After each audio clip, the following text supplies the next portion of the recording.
자, 오늘 우리 주님의 말씀 또 보도록 하겠습니다. 오늘 말씀은 창세기 47장 말씀입니다. 창세기 47장 20절부터 26절까지 우리 한 목소리로 함께 보도록 하겠습니다. 창세기 47장 20절부터 26절까지입니다. 제가 읽어드릴게요.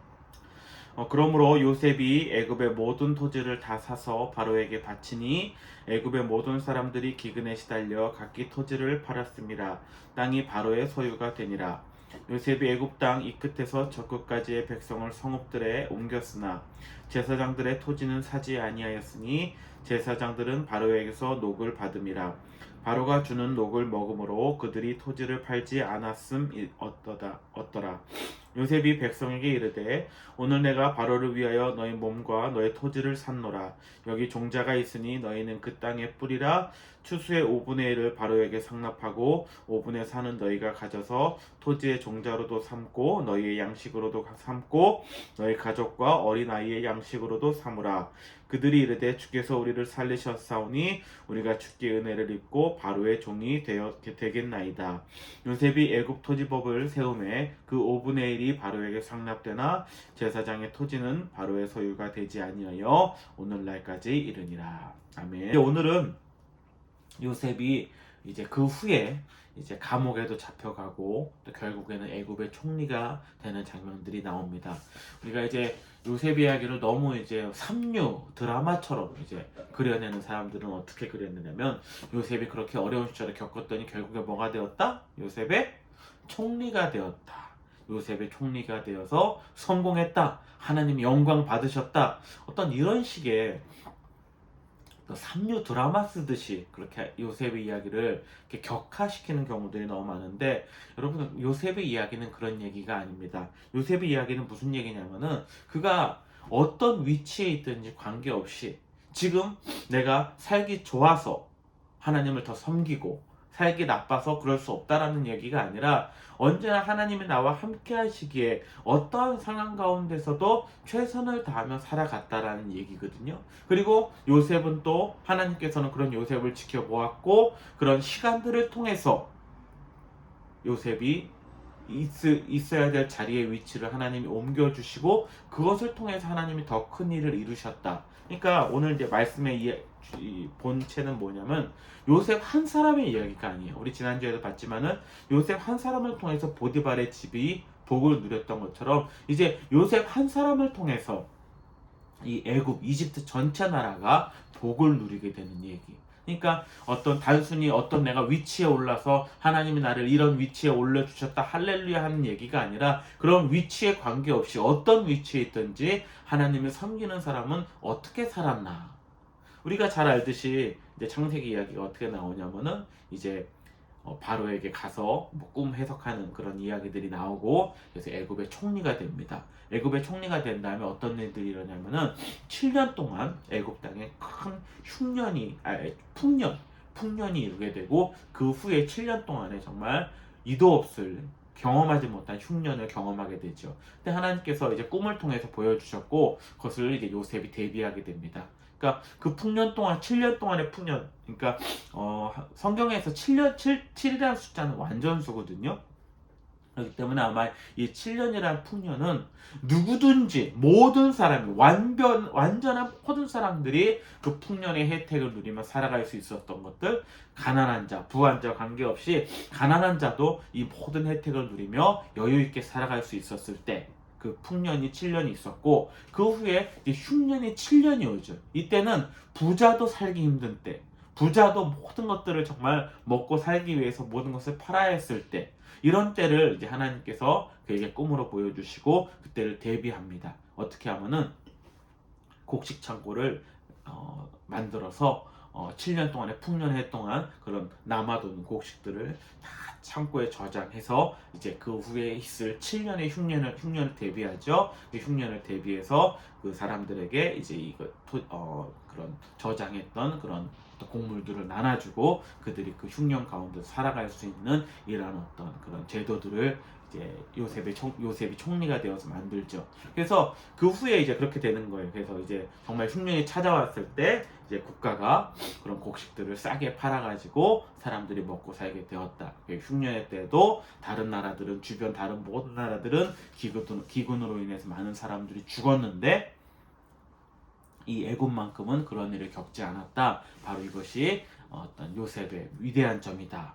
그러니까 저도 그것도 굉장히 크게 평가를 합니다. 다시 말해서 어떤 흉년의 때에도 풍년의 때는 물론이거니와 흉년의 때 나라가 어려울 때에도 가난한 사람도 다 먹고 살 수 있도록 그렇게 했다라는 부분에 있어서 분명히 요셉 한 사람을 통해서 이 모든 애굽 나라가 복을 누리게 되었다라는 부분에서 저는 굉장히 큰 그리고 하나님의 그런 지혜로서 나라를 잘 운영했다라는 부분들을 얘기할 수 있을 것입니다. 하지만 오늘 말씀을 좀 더 보고 싶은 건 뭐냐면은 근데 그저 어떤 근데 그런 애굽에 이제 그런 풍년이나 흉년이 찾아왔을 때 어떤 그런 문제를 해결해주는 일회성 사건으로 그것을 해결하지 않았다라는 거예요. 이제 요즘 시대에도 우리가 많은 것들을 이제 좀 생각해 볼 수 있는데 지금 우리가 살아가는 이 나라의 가장 이 지구상의 가장 큰 문제는 바로 빈부격차일 것입니다. 부자는 계속해서 부자가 되고 가난한 사람은 더 가난해질 수밖에 없는 이 빈부의 차가 엄청 우리를 힘들게 하죠. 그러니까 그런 근본적인 문제를 해결하는 것이 저는 굉장히 중요하다고 생각을 합니다. 단순히 한번 가난한 자에게 이 어려운 때를 넘기게 해줘서 그저 그런 일회성인 어떤 문제 해결을 통해서 그들을 살게 해주는 것이 아니라 바로 이런 근본적인 문제를 해결해야 된다. 빈부의 격차를 없앨 수 있는 그런 근본적인 문제를 애굽이 이제 요셉이 해결하는 장면이 이 장면에 나오거든요. 지금 우리 한국도 그렇고 이제 내년에 있을 대통령 선거 때문에 이제 대통령이 되고 싶은 사람들이 나와서 자기의 어떤 정책 발표도 하고 또 일본도 지금 보니까 자민당 총재가 바뀌죠. 자민당 총재가 바뀌면은 그 총재가 이제 일본의 총리가 되어서 나라를 다스리는 사람이 되는데 어떤 이런 사람들이 많은 정책들을 내보내죠. 근데 그 정책을 통해서 결국에 그들이 이루고자 하는 것이 무엇인가? 그냥 단순히 인기 공약에 그냥 힘입어서 그냥 단순히 눈에 보이는 돈을 풀어주고 눈에 보이는 것만 좋게 하려고 하는 그런 어떤 선심성 공약도 있겠지만은 근본적인 문제를 해결해야 되거든요. 오늘 47장 20절 말씀 이런 얘기가 나옵니다.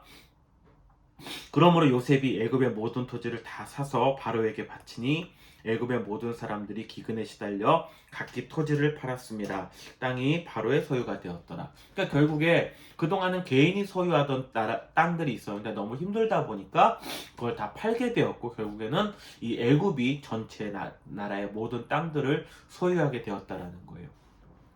요즘에 우리 아까도 제가 잠깐 말씀드렸지만 어찌 보면은 지금 부동산 문제도 한국도 그렇지만 이 땅에 대한 문제들이 굉장히 많거든요.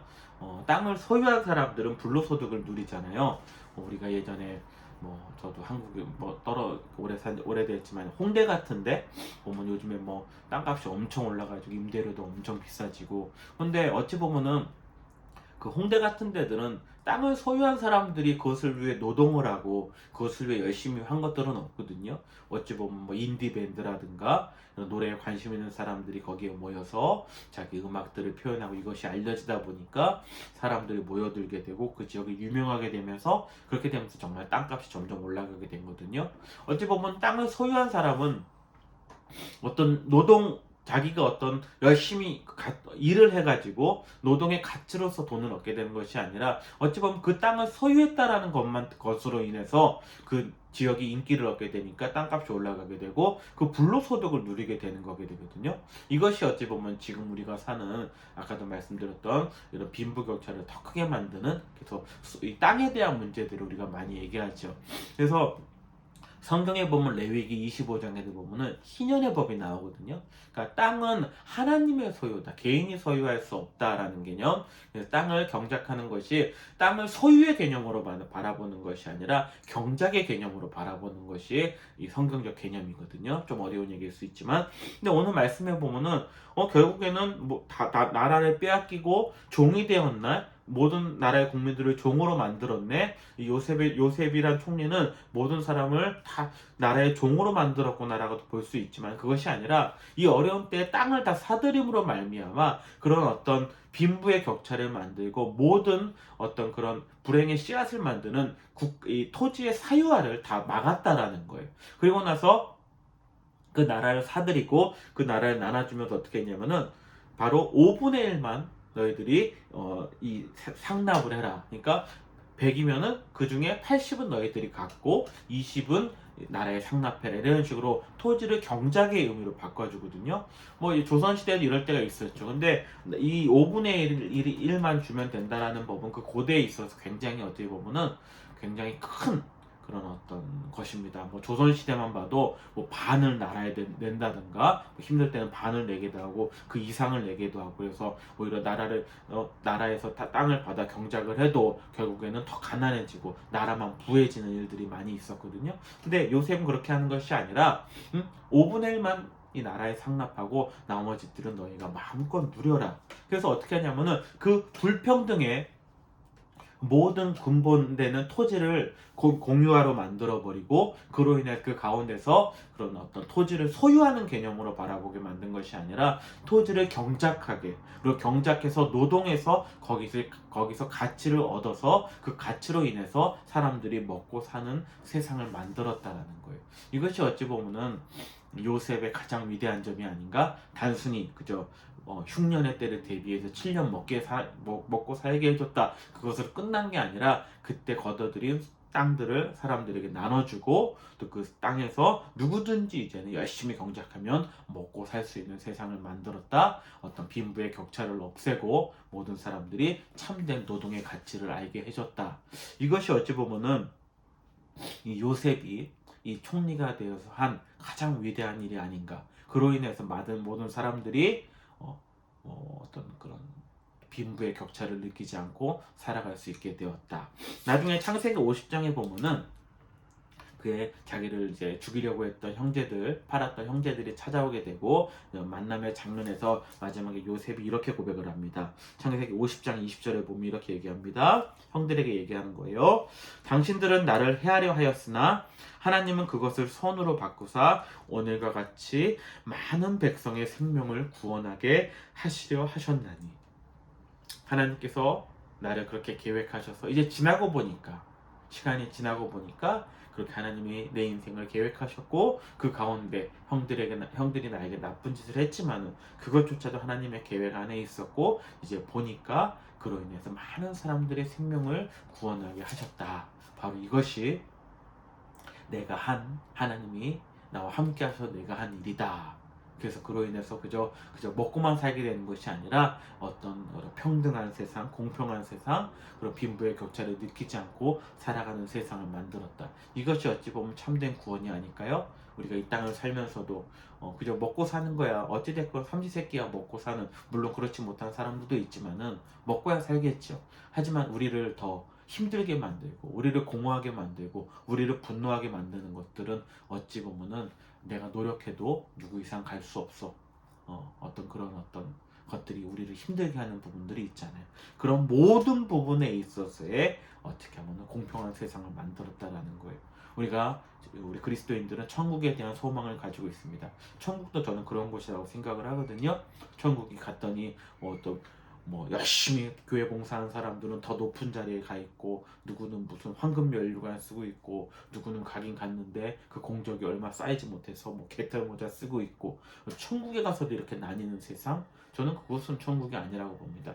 천국은 모든 사람이 다 공평하고 다 기뻐하고 그렇게 누리며 살아갈 수 있는 세상, 바로 그 세상을 이 요셉은 애굽에서 만들었다라는 것이에요.